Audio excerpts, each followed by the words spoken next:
संसद के बजट सत्र के पहले फेज का आखिरी दिन पूरा हो गया है। सदन की कार्यवाही आज भी हंगामे के साथ ही शुरू हुई, जहां सत्ता पक्ष और विपक्ष दोनों के बीच जमकर टकराव दिखाई दिया। विपक्ष ने मोदी सरकार को घेरने की कोशिश की। लोकसभा के साथ साथ राज्यसभा की कार्यवाही शुरू होते ही विपक्ष ने विरोध जताया, जिसके बाद स्पीकर ने सदन की कार्यवाही को 9 मार्च तक के लिए स्थगित कर दिया। तो क्या कुछ हुआ संसद में खास, जानने के लिए देखिए ये रिपोर्ट। संसद के बजट सत्र के पहले चरण के आखिरी दिन भी विपक्ष ने मोदी सरकार की घेराबंदी की।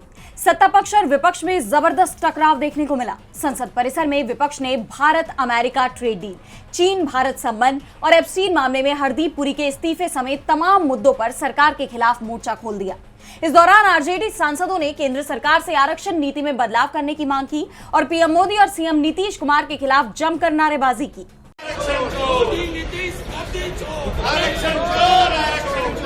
वहीं लोकसभा के साथ साथ राज्यसभा की कार्यवाही शुरू होते ही विपक्ष ने अपना विरोध दर्ज कराया। हरदीप पुरी इस्तीफा दो के नारे लगाए और इसके 5 मिनट बाद ही कार्यवाही को स्थगित कर दिया गया। 12 बजे सदन की कार्यवाही दोबारा शुरू हुई। इस दौरान एजुकेशन और कानून मंत्रालय से जुड़े कुछ बिल पेश किए गए। राज्यसभा में आसन और विपक्ष के नेता के बीच तीखी तकरार देखने को मिली। विपक्ष के नेता मल्लिकार्जुन खड़गे ने राष्ट्रपति के अभिभाषण पर अपने भाषण का बड़ा हिस्सा रिकॉर्ड से हटा दिए जाने का दावा किया। दरअसल प्रश्नकाल की कार्यवाही के दौरान मल्लिकार्जुन खड़गे जब खड़े हुए तो उन्होंने कहा कि 4 फरवरी को राष्ट्रपति के अभिभाषण पर चर्चा के दौरान मैंने ये कहा था कि राष्ट्रीय और सामाजिक मुद्दों पर चर्चा के लिए ये अच्छा अवसर है। मैंने सामाजिक न्याय और राष्ट्रीय महत्व के दूसरे विषयों पर अपना भाषण रखा था। उन्होंने कहा कि राज्यसभा की वेबसाइट पर जो भाषण अपलोड किया गया है, इसमें मेरे भाषण का एक बड़ा हिस्सा काट दिया गया है। मेरे भाषण से इस सरकार के कामकाज पर तथ्यों के साथ की गई मेरी टिप्पणियों और प्रधानमंत्री की नीतियों की आलोचना के पार्ट को हटा दिया गया है। उसे हटा देना फ्रीडम ऑफ स्पीच के खिलाफ है। सदन में खड़गे ने सभापति से न्याय की अपील की। वहीं सभापति ने खड़गे को यह हिदायत दी कि आप चेयर के फैसले पर सवाल नहीं उठा सकते।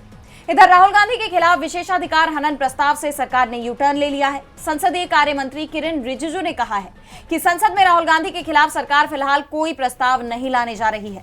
उन्होंने कहा कि एक सांसद ने उनके खिलाफ विशिष्ट प्रस्ताव लाने का नोटिस दिया है। इस बयान से साफ है कि सरकार ने अपने कदम पीछे खींच लिए हैं। इसी के साथ बजट सत्र का पहला चरण खत्म हो गया, जिसके अंतिम दिन लोकसभा की कार्यवाही करीब 10 मिनट ही चल पाई। वहीं राज्यसभा की कार्यवाही 2 घंटे तक चली।